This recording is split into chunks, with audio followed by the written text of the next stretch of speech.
Hi, I am excited to see you here on our live. My name is Gina Dropp, and I am the Director of Marketing and Audience Development for Four Walls Theater, and I'm going to be talking today with Elana Gartner, who is our Artistic Director and our founder. We're going to be doing kind of like a back and forth interview to tell you guys a little bit more about what Four Walls is doing and how we are creating theater in this current time of the COVID-19 crisis and quarantine and all the above. So, hi, Elana, how are you today? Gina, I'm good. How are you? Good. I'm excited to be here and share all this because I think we've been working so hard. We have a lot going on. So it's going to be good to kind of get out what exactly we're doing. I'm going to jump right into my questions I have for you if you're ready. Sure. I want to know a little bit about what inspired you to create Four Walls Theater and kind of what were your original goals when you set it up?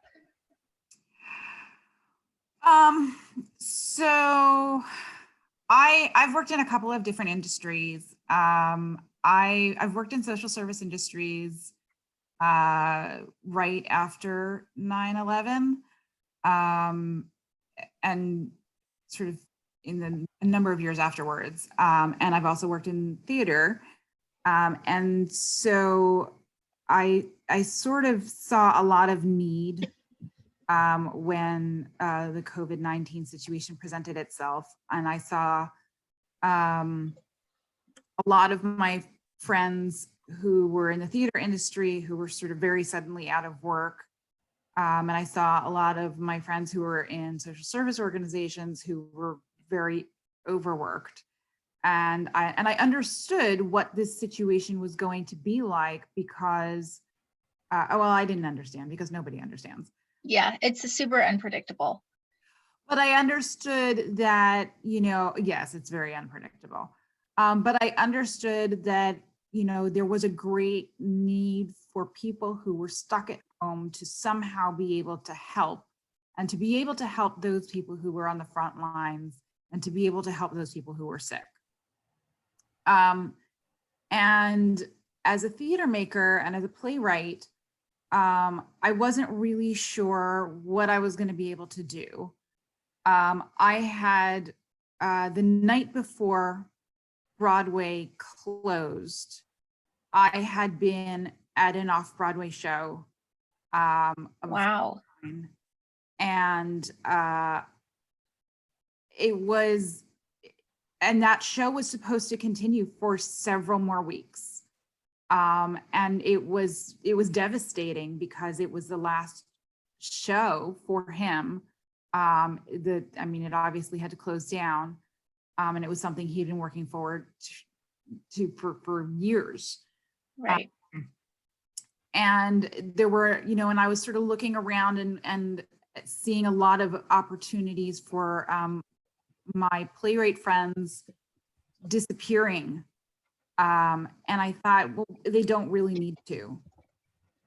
So I thought, well, we need to find a way to bring these playwrights together, and,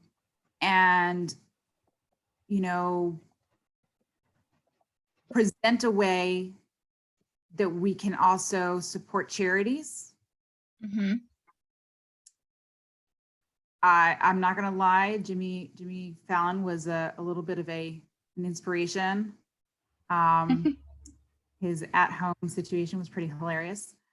But I thought, it was really a great way to bring together theater makers from all over the country.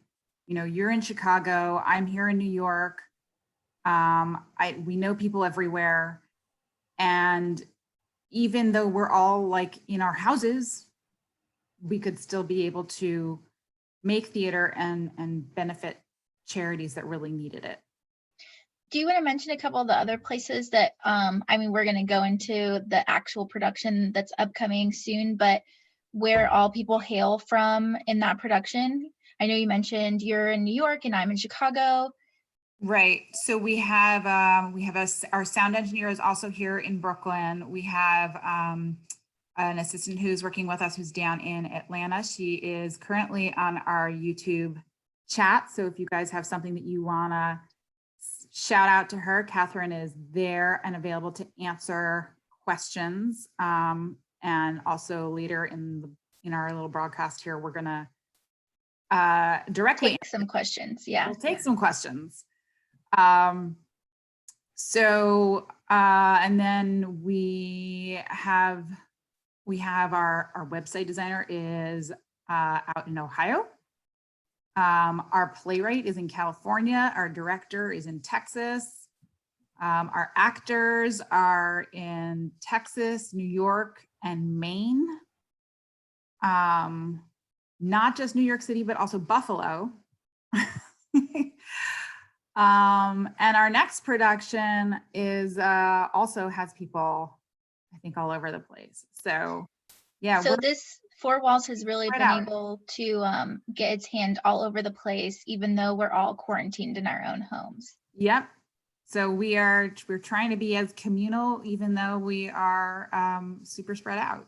Distanced. Yeah. So you're working with so many different facets that bring together these personal and ethical and community goals. What has been the most fun part of this work so far? Well, I'm a very social person. So being alone, not alone in my house, because I'm here with my family, but yes. But being able to see my friends and work with my friends has been great. Being able to be creative, really actively creative, and producing theater, to be artistic has been really wonderful. We had our first rehearsal last night, which I know we're going to talk about, and that was amazing. And it was so cool to see so many people like throwing in their passion and their artistic talent and really giving it their all. It was really awesome. So that for me is like the best part of this. Yeah, I would agree with that. And having experienced a lot of this work with you, that experience was really energizing. And I'm looking forward to talking about it more later in our interview. Yeah. But what has been the most challenging part of the work so far? Definitely the most challenging, I think, has been the tech. Sure. Yes. Everybody's sort of learning on their feet really fast about how to use Zoom and how to use YouTube and all that kind of stuff, and how they marry and all that kind of stuff. For so many different things, this is simply one. Right. We're of course using it for educational purposes in a lot of cases, and for constant meetings all over the place. It's almost like people forgot how to use the phone. Right. But I think figuring out the tech has been one of those things. It's been a pretty steep learning curve. It's definitely been challenging, I think, for most everyone involved. Yeah. But I would say we're also handling it with grace. And I think we're seeing a lot of that happening. I think a lot of people that experience resonates with them with all of the work from home transition. Absolutely. Absolutely. So we were really excited to go public yesterday that our first production that Four Walls is producing is an amazing play called Ageless. And the playwright hailing from California is Bridget Dutta Portman. Mm-hmm. Why did you choose that for the first production? Bridget is a really, really fantastic playwright. She's someone I've admired for a very long time. I think that Ageless is extremely appropriate for this very weird period of time that we are living in. Play takes place in the future. it has a lot of themes about time and aging. And since our entire society has come to this very bizarre standing halt, I think that this particular play, which deals with a character or in a society that wants to halt the aging process, that seemed to be appropriate. So I think that I think this was appropriate. I think this was and they have a lot of relationships that are virtual, as we are currently experiencing many virtual relationships. So I think that it was really I thought it was very timely for to be funny. I thought it was a great first production for Four Walls. I think going back to talking about the technology a little bit too, it's been challenging. And of course, staging any type of production on the internet from a distance has its ins and outs and its ups and downs and its pros and cons. But I have found that Ageless also lends itself pretty well to this platform, which I find really exciting. It does. I mean, because it's when we were watching the rehearsal last night, I really felt like the characters don't need to necessarily be on stage with each other. In a lot of respects, if you were going to stage such a production, you might actually want to be using extra technology. Right. You want to be using like mixed media. So it's kind of an interesting, it's sort of an interesting idea to sort of be doing it this way first. Yeah. Are there any shows in the works following Ageless? Yes, there are. I'm so glad you asked. After this play, we are going to be doing Ghosts of Bogota by Diana Bourbano. And that is going to be directed by Malini Singh McDonald. And that's going to be, we're not exactly, probably the second or third week of, probably the third week of May. And that's cast and everything too. So we're very, very excited about that play as well. Awesome. With all of these shows going up and working with these far spread production teams, what are your long-term goals for Four Walls Theater? I mean, it's so hard to know when we're going to be going back to theater, which is sort of the part of me that is sad.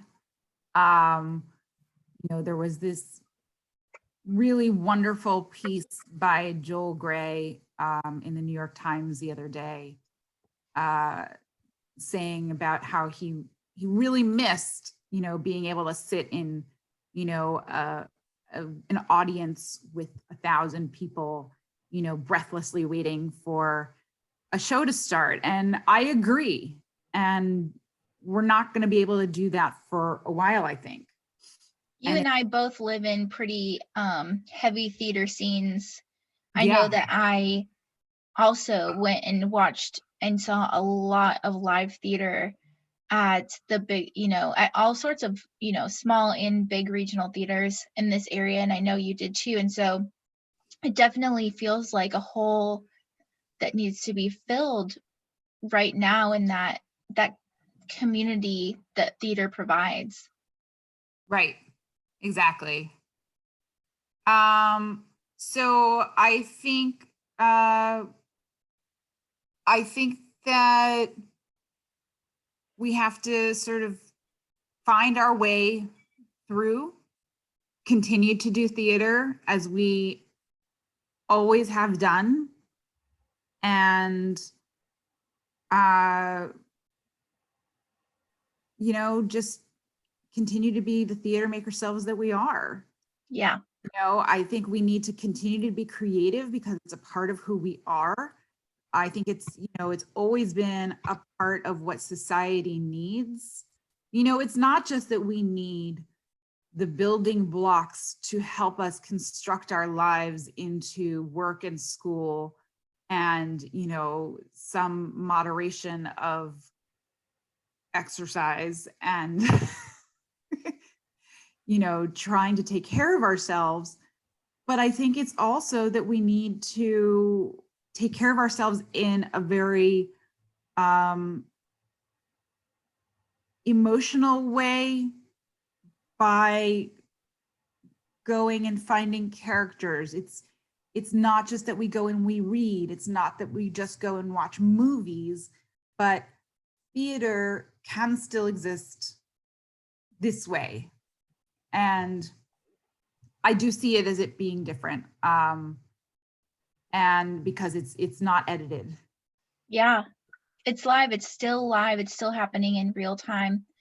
I have one more question that I want to ask you about, because you mentioned taking care, and you are doing a lot of work to take care of actors longing to find those characters, of theater practitioners longing to work on these creative projects, but you're also working out to communities and giving back to charity. And we have spotlighted a charity for Ageless, Yes. that was chosen by the playwright Bridget Detta Portman. Do you want to talk a little bit about that spotlighted charity? So Meals on Wheels America is the charity that Bridget has chosen to spotlight. And so a percentage of our ticket sales will go to Meals on Wheels America. Bridget really felt that this was important. Meals on Wheels America provides meals to the elderly who are homebound, and that's particularly important at this point in time because there are so many who are homebound and can't go out to. I mean, there are more that are homebound, I should really say, and we don't want them going out because we don't want them risking their lives for the coronavirus, and we want to make sure that they are able to get their food. Yeah. But they need to have a lot of people able to prepare the meals and driving around to deliver them. So we are very glad that we are able to support those efforts with this first production. I know that I want to say thank you, and that I'm thankful that that is part of Four Walls' mission, is to spotlight these charities in correlation with each production. It's really, I feel like, something that I found foundational and inspiring about your goals and your building of this theater. So I think that thank you so much for sharing that with us. Well, that actually leads me to a question for you, because I wanted to ask you about what was important for you about joining the project. A lot of things. I would say the beginning portion that made it important to me is that, like so many people right now, I've been affected financially by the COVID-19 crisis. I lost my job, and that was a very hard thing to happen. I've been fortunate enough that, financially I'm pretty stable, and that is a blessing that not a lot of people, I feel like, can claim right now when they lose their job. But I did find myself battling with this feeling of like, what is my purpose now? I had a very involved job that dealt with family care and taking care of children. And then I was homebound. I was quarantining, and as also a theater artist, I needed something to latch onto. And when you told me about what you were doing for Walls, I immediately saw so much potential and in what you were doing and what was to come. And I just immediately was like, I got to get my hands on being a part of this group, because I was needing to fill up a part of my heart in feeling like I was actively giving back to these communities in this time of quarantine. I do have quite a bit of free time now, so that was a bonus.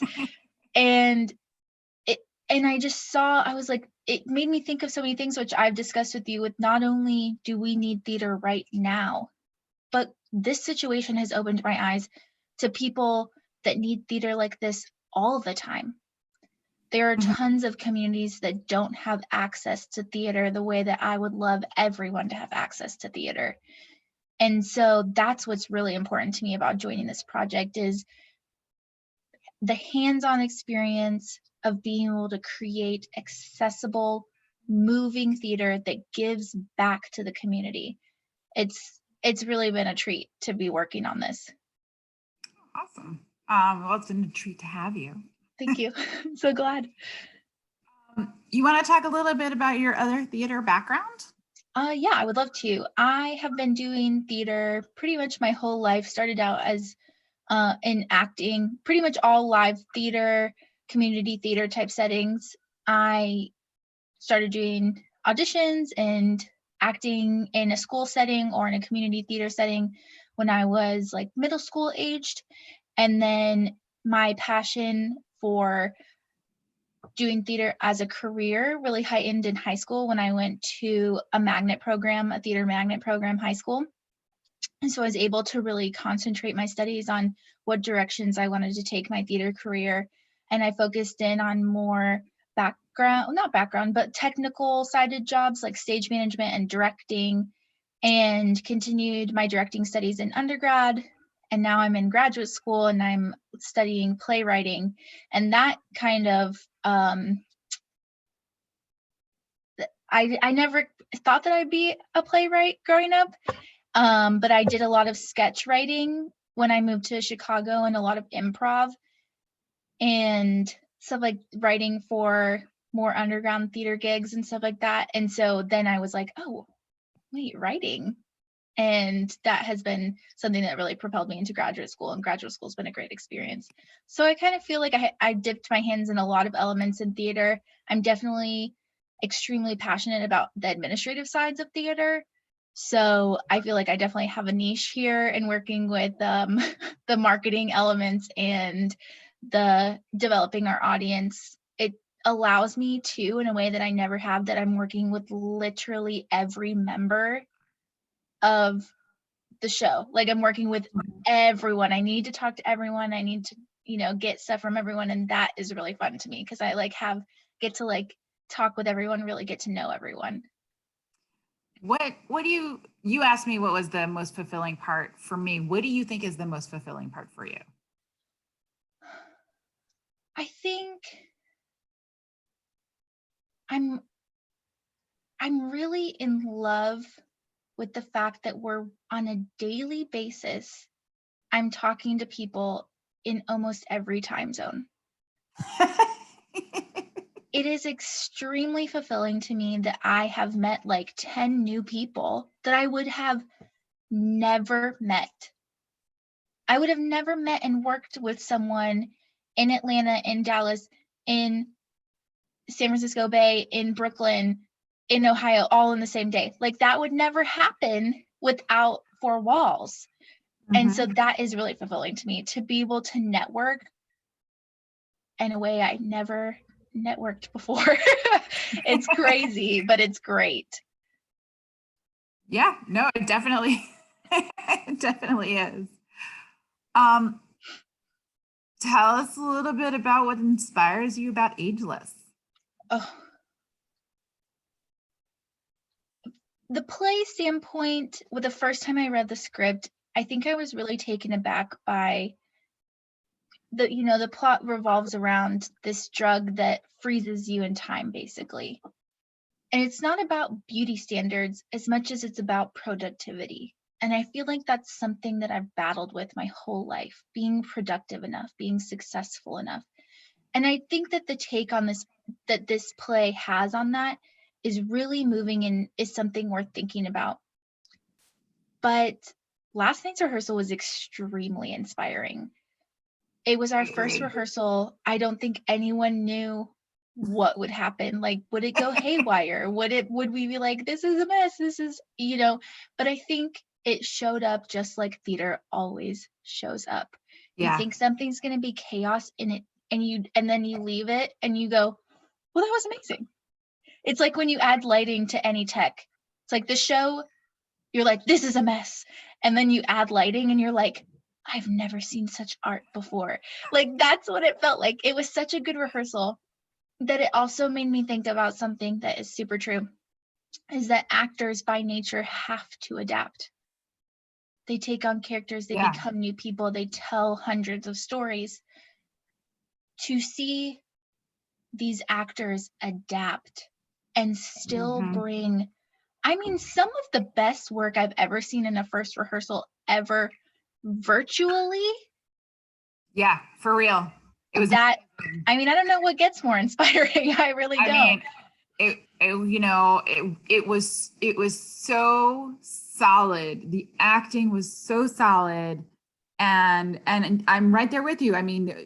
A first rehearsal with that much passion. Yeah. Amazing. And it was, you don't usually expect it right there. And I don't know if it's like, because, we're right there, we're right in the screen, we're right there. Right. But, or if it's just that, people have just been bursting, waiting for the moment where they're allowed to let this piece of them out.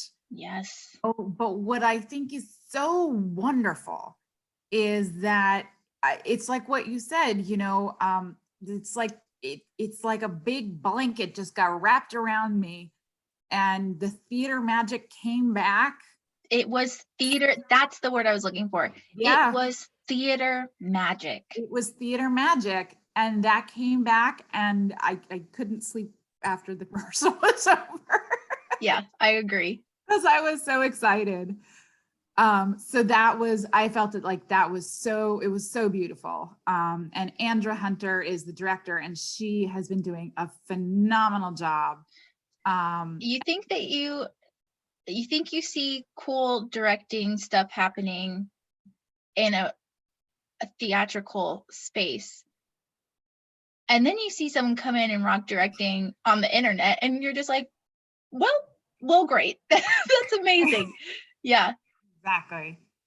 Why don't we see if Catherine has a few questions for us? I know that the YouTube has a little bit of a 20-second delay, but if people have some questions for us, this is probably a good time for people to pop in some questions. There are no chat questions yet, but maybe we'll see if people will come up with some as we are checking. She says there are no questions yet. But if you come up with some, we'd love to hear them. We're happy to answer them. And I should tell you, so the Bridget's show, we're going to be having some more interviews like this. So over the next couple of weeks, we're not, it feels like weeks. Over the next week, we will have an interview with Bridget. Yep. And also with Andra. So you can check that out. The production itself will be available 1 week from today.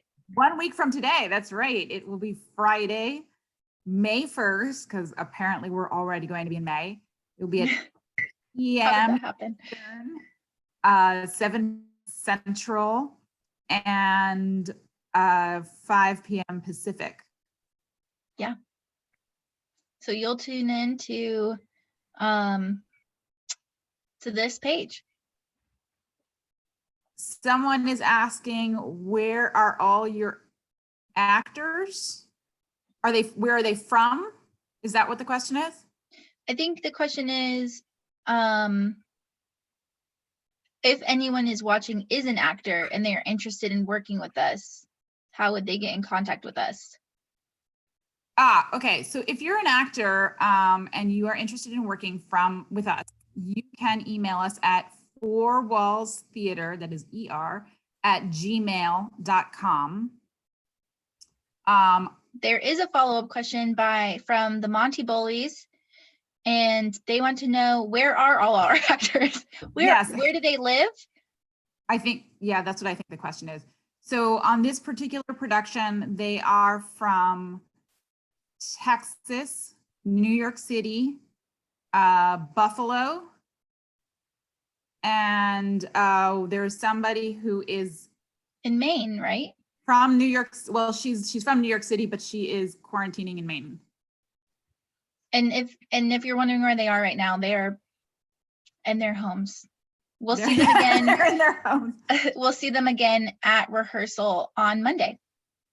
Yeah. But keep an eye out on our social media, our Twitter, Facebook, and Instagram, because we'll be updating with headshots and bios from them. So you'll get to see what they look like and what roles they're playing before we go live next Monday.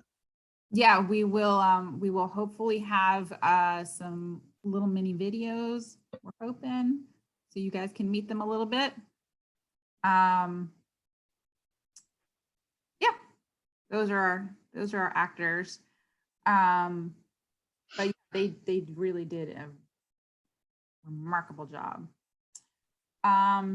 Let us know if you guys have any other questions, or otherwise we can wrap it up pretty soon. But we'll give you, I know that there's a 20-second delay, so I'm just gonna give you time. Yes, give you guys some time. I guess I'm just trying to think. I'm trying to make sure that I asked you all the questions I wanted to ask you. Oh, I wanted to ask you what you thought was the most surprising thing about working on this project. Honesty? Honesty? Yeah. Honestly, I think conceptually I knew, but being at the ground level in working so closely with you, Elana, how much work starting a theater is. I mean, it is 8 hours a day, 5 days a week, like making sure that people know what we're doing, that we're connecting with our audiences and our future audience, and just making sure that everyone is taken care of, everyone's on the same page, and setting ourselves up for really long-term success, because these projects are so important and amazing. I find it surprising. I never knew. And now I do. It's a lot of work, Yeah. but it's all really, really worth it. It's all paying off and feels great. Like I would have never trade it or stopped doing it. But I would say surprising, that's what's surprising me. There's always something more that I can think of like, oh, idea, I could also do this. Yeah. And it helps. Yeah. I see we have another question here from Monty Bullies. How are you working in settings? Are the actors doing their own? It's a mixed bag. We were playing with it a lot last night. We've been doing a lot of sandboxing between. I think too, maybe Zoom our rehearsals are in Zoom. If everyone is familiar with Zoom, that's how we're working together in a rehearsal space. Right. And then, yes, so we're all meeting on Zoom, but it's a very collaborative situation. Everybody is working from their own video, and you know, we all come in together, and then, yeah, I mean, I don't know. Does that answer the question? I think, and are the actors doing work on their own? We hope so. They only have about 4 rehearsals until we are live doing the show, the performance. So I do think they're doing a good bit of work on their own, working on their character development, and then they show up to Zoom for their rehearsals, and Andra directs them on some artistic visions that she has for the show.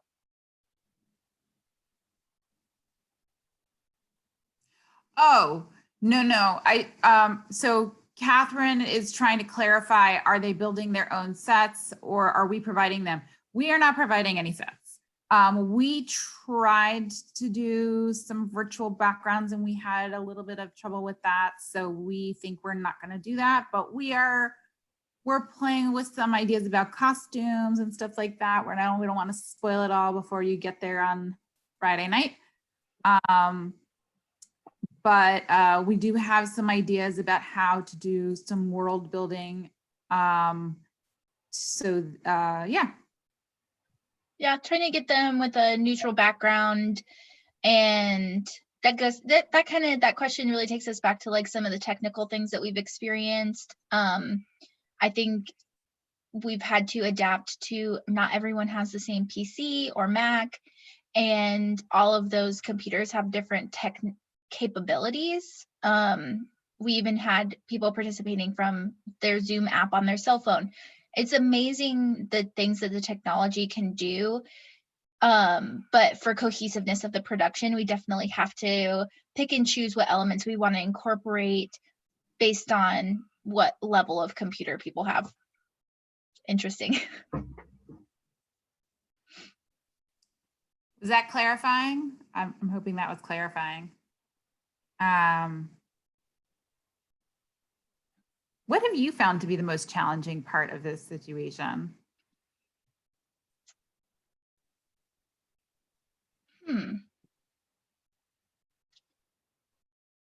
I think the most challenging thing to me so far of this situation, there's a lot of times where I just have to stop myself from getting caught up that it would be so much easier to learn things together if I was peeking over your shoulder.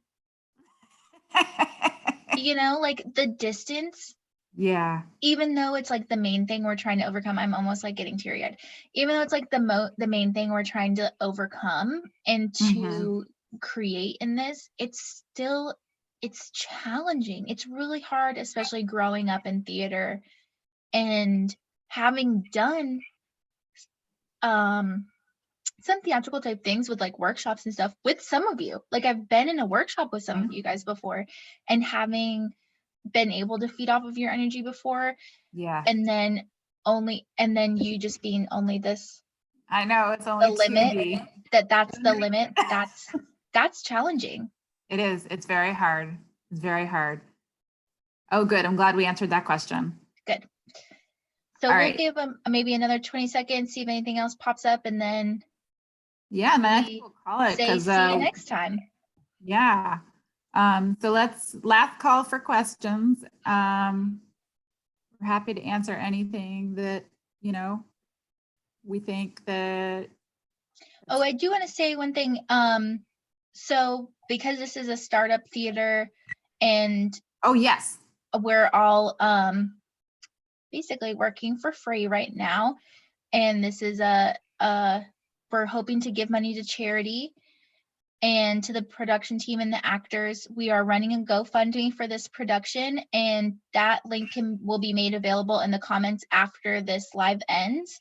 You can also find that link on our Facebook page, our Twitter, and our Instagram. If you are interested in looking at written details to reference back to on the show date, the charity we're spotlighting, the amazing writer, director, and actors involved in this production, as well as our the other people working on the marketing team with me and our sound tech. So you can look at the GoFundMe for concrete, hard and fast written information that you can always reference back to, and consider giving to that when you watch the show. Thank you so much. Auntie boys. Thank you very much. We appreciate that. He said, best of luck, you're pioneers. The great news is actually that there are lots and lots of other theater makers that are also doing similar theater things, and we really appreciate everybody in the theater community who is throwing their energy in to continue theater. We are glad to be a part of what is going on.